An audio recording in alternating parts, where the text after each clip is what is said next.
Halo Sobat ASN, selamat datang di siaran ASN Cerdas, tempat kita ngobrol santai tapi bermakna seputar inovasi birokrasi dan perjalanan menuju Smart ASN.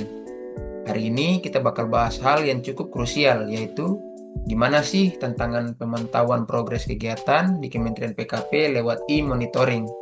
Udah ada di sini bareng saya, Mbak Irma, Mbak Feni, Mbak Destia, Mas Christopher, dan juga Mbak Indah.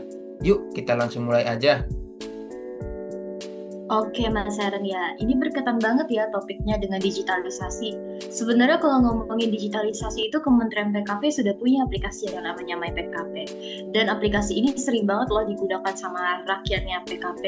Karena kita biasanya juga isi presensi di situ, bisa mencari data pegawai, juga ngisi SKP, bahkan untuk memantau progres juga di MyPKP ya. Jadi cukup bagus tujuannya karena itu jadi platform satu pintu. Dan dalam memantau progres kegiatan itu jadi lebih cepat, transparan, dan minim potensi penyimpangan. Tapi masalahnya penerapannya itu masih belum mulus nih, masih banyak pegawai yang lebih nyaman pakai cara manual. Sistemnya pun masih belum sepenuhnya terintegrasi, jadi datanya pun masih nyebar nih kemana-mana. Masalahnya yang paling penting menurut aku, pada kenyataannya sekarang budaya kerja digital itu masih juga belum benar-benar terbentuk. Intinya, digitalisasi ini nggak cuma soal aplikasi, tapi juga soal gimana nih SDM-nya. Bener banget, Mbak Indah. Nah, kalau kita rinci, 5 masalah utama yang ketemu. Pertama, menu e-monitoring di MyPKP aja nggak langsung terlihat. Yang kedua, aksesnya masih terbatas, hanya orang tertentu yang bisa untuk akses. Yang ketiga, literasi digital ASN masih rendah, jadi masih banyak pengguna yang bingung untuk menggunakannya. Keempat, fitur ekspor impor data masih terbatas. Yang terakhir, sistem digitalisasi dan integrasi data belum matang. Dari 5 masalah itu, kita pakai metode APKL dan USG buat milih isu mana yang paling penting. Hasilnya, core isu kita adalah kurangnya literasi dan kompetensi ASN tentang e-monitoring. Logikanya simpel ya, kalau pegawainya belum siap, aplikasi secanggih apapun bakal sia-sia. Nah, jadi kalau ditelusuri lagi nih, menggunakan analisis Fishbone 5M1I, Man Money Machine Method Media Information, ternyata akar masalahnya ini kompleks ya. Dari sisi man ini, ASN kita ini masih minim pelatihan terkait e-monitoring, banyak yang masih belum mendapatkan penampilan teknis, sehingga pemahamannya ini masih terbatas. Jadi masih banyak yang nyaman ya, lebih menggunakan laporan manual, ditambah lagi motivasi untuk belajarnya ini masih belum tumbuh ya, mungkin karena dukungan internet ini masih lemah. Kemudian ada money, alokasi dana untuk pelatihan pengembangan SDM ini juga masih terbatas ya, apalagi di masa efisiensi seperti sekarang, sehingga kondisinya ini untuk meningkatkannya itu sering tidak berkelanjutan gitu. Jadi kemudian yang ketiga nih ada machine, di mana aplikasinya ini masih belum tersedia ya, masih yang belum user friendly lah istilahnya, masih banyak yang membingungkan. Kemudian sistem ini masih sulit gitu loh untuk diakses secara optimal. Yang keempat ada metode, di mana masih belum ada ya SOP yang jelas bagaimana penggunaan e-monitoring ini. Sosialisasinya juga masih tidak dilakukan secara rutin, sehingga masih banyak nih yang bingung, dan akhirnya tadi kembali lagi ke cara manual yang sudah terbiasa mereka lakukan. Kemudian ada di bagian media, informasi tentang e-monitoring ini sering tidak tersampaikan secara merata ya, saluran komunikasinya masih belum efektif, sehingga update ataupun pelatihannya itu sering diketahui hanya sebagian pegawai saja gitu loh.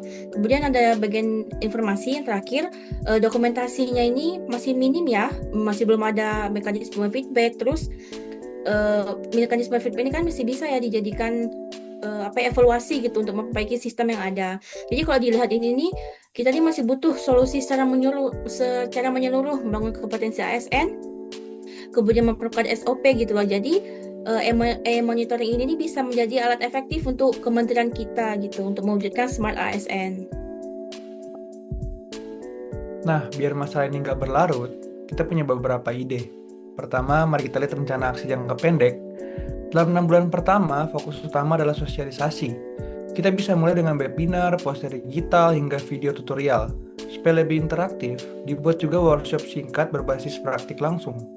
Selain itu, di setiap unit kerja akan dibentuk tim kecil bernama Digital Champion, yang siap mendampingi rekan-rekan ASN lain ketika mengalami kesulitan. Lanjut ke jangka menengah, 6-18 bulan. Di tahap ini, literasi digital ASN diperkuat lewat modul yang terintegrasi dengan LMS internal. Agar lebih seru, ada gamifikasi pelatihan digital dengan sistem point atau reward. Jadi belajar teknologi tidak lagi terasa membosankan. Akses MyPKP juga diperluas dengan sistem hak akses bertingkat, mulai dari viewer hingga admin supaya lebih inklusif. Nah, untuk jangka panjang, lebih dari 18 bulan, target kita adalah integrasi penuh data MyPKP dengan sistem monitoring nasional. Tidak hanya itu, akan ada program sertifikasi kompetensi digital ASN sebagai standar kemampuan. Pada akhirnya, kita ingin membentuk budaya kerja digital di mana laporan manual dihapus bertahap dan seluruh monitoring bisa dilakukan secara real-time. Dengan langkah-langkah ini, harapannya ASN bisa semakin kompeten, adaptif, dan tentu saja makin siap menjadi smart ASN. Kalau gagasan tadi jalan, dampaknya bakal keren banget sih. ASN makin pandai pakai sistem digital, monitoring jadi real time, transparansi meningkat, dan kepercayaan publik pasti ikut naik. Tapi sebaliknya, kalau nggak ada perubahan, ya sistem tetap nggak jalan optimal. Pegawai makin ketinggalan digital dan birokrasi kita berjalan di tempat saja. Setuju banget. Jadi pelajaran apa nih yang bisa kita ambil? Yaitu transformasi digital bukan cuma soal bikin aplikasi baru, tapi juga soal gimana nih ngebentuk mindset baru. Sekarang literasi digital juga termasuk kebutuhan dasar ASN ya, bukan sekedar tambahan lagi. ASN itu harus bisa adaptif, profesional, dan tentunya bisa smart ASN. Karena kan pas laser CPNS itu sudah pernah mempelajari smart ASN ya, jadi kita harus ngerti teknologi, punya integritas, dan siap melayani. Kalau ini dikaitkan dengan smart governance, digitalisasi yang benar bakal bikin tata kelola lebih efisien, transparan, dan bisa dipantau publik.